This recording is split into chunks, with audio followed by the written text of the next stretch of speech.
Hi, and welcome to our farm.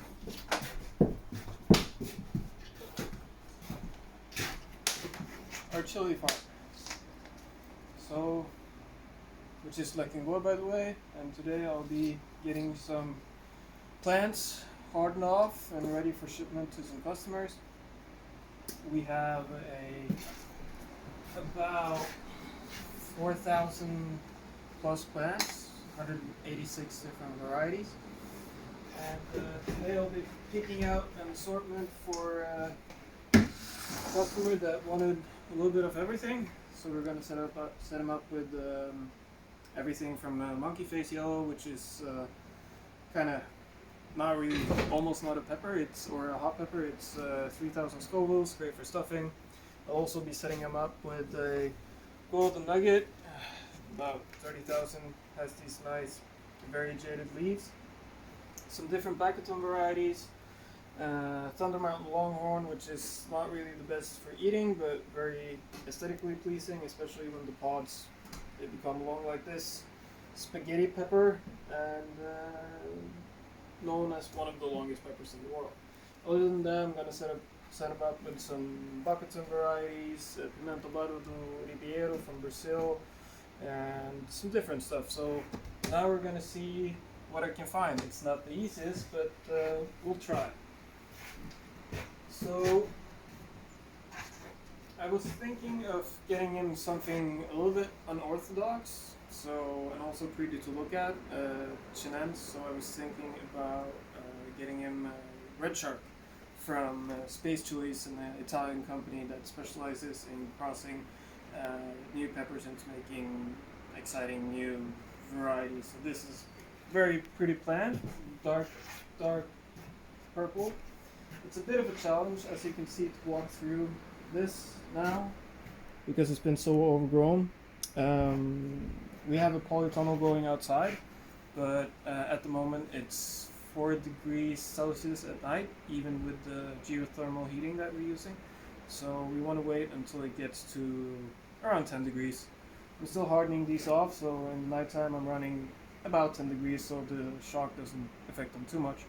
But even with these lights, which are kind of powerful, like right under, you get about, I would say, about 70,000 lux, which is quite a lot. And you can see here where the peppers have gone up to the light, there's some light bleaching, but 70,000 lux is nothing compared to the outside, which on a good day can be 180,000. So we want to harden them off gradually to make them strong and not give them a shock when they're delivered to the customer. So let's see what we can find. I have, as you can see here, written all the different varieties and the numbers. This whole repotting from trays to these pots took me about close to 8 weeks. So feels good to be done with that, and now to focus on the more aspects of running the farm. So it is, as you can see here, it's not even that tight. I'm still have to make myself as small as possible, but hopefully soon the weather is changing, so we'll be able to put these outside and then also be running a hardening process. And not here where I thought, so let's go back. I think I know where I have some of these. So let's go check on the other space.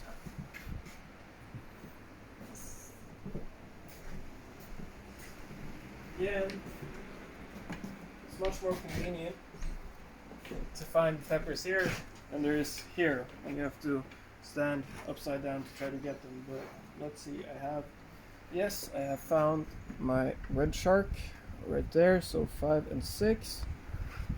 So we got 5 and we got 6. So this will be the Red Shark.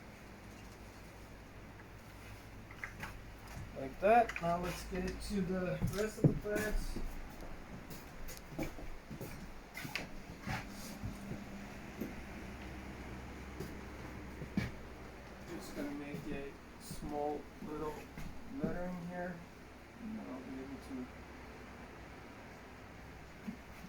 label them correctly later. Also, this one you can see has been standing among the other ones, so the main stem here is a little bit weak. So now we also want to get it outside to get the air moving to strengthen up that stalk so it's strong, healthy, it goes out to the nest. So let's just get them all in here and get them ready for hardening off.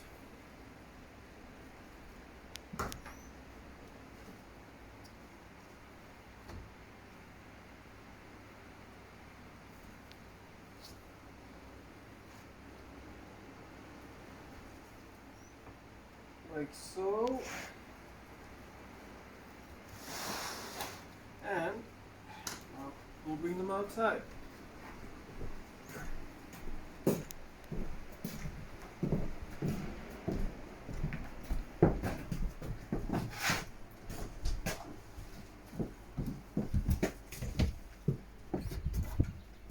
As you can see, it's still kind of cold. I would guess today it's about 7 degrees. So they will get shocked initially. They'll start, if there's sun, you'll see the leaves start to kind of lose the moisture and they become floppy. And also now because of the cold of the pots that's going to be created because there is much sun, it's also going to make the milk a little bit sad. But then just take them inside and then start the process again tomorrow. And by day 3 they should be ready for planting. So I'll just put this somewhere, as I don't need to put it in any shade because we don't really have any direct sun today.